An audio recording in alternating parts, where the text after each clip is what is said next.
Alam mo na ba ang balita? Sa isang nakakagulantang na pagdinig ng Senate Blue Ribbon Committee nitong Lunes 8 ng Setyembre.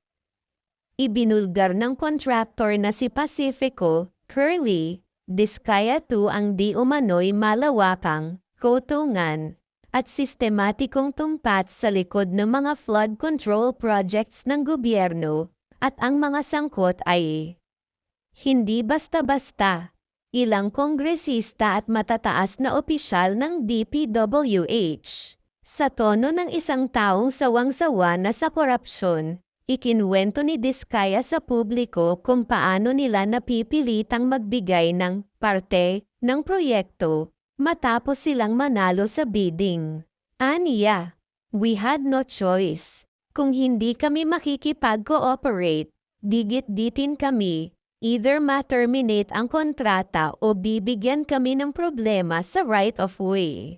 Hindi umano ito simpleng pabor lang, kundi garapalan at sistematikong kotong na nagsisimula pagkatapos nilang makuha ang proyekto. After we won the bidding, some DPWH officials approached US to ask for and take their share of the project amount. At ang hinihinging parte, hindi maliit. Ayon kay Diskaya, the percentage they demanded ranged from no less than 10% and went up to 25%. Sa pinakamainit na bahagi ng pagdinig, isa-isang binanggit ni Diskaya ang mga pangalan ng mga kongresistang umano'y kasabwat sa racket. Sa gitna ng sumasabog na isyu ng korupsyon sa mga flood control projects, isa sa mga pinakakapuna-punang pangalan na lumitaw sa listahan ng mga di umano'y sangkot ay si Arjo Atayde.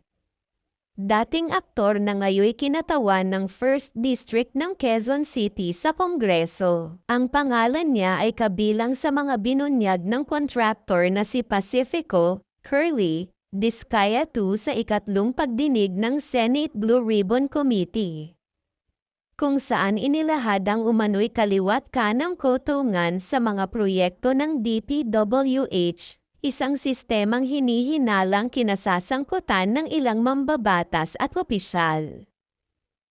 Ngunit hindi nagpatumpik-tumpik si Arjo Atayde. Kanina lang, agad siyang naglabas ng isang mariing pahayag upang pabulaanan ang pagkakadawit niya sa eskandalo. "I categorically deny the allegation that I benefited from any contractor.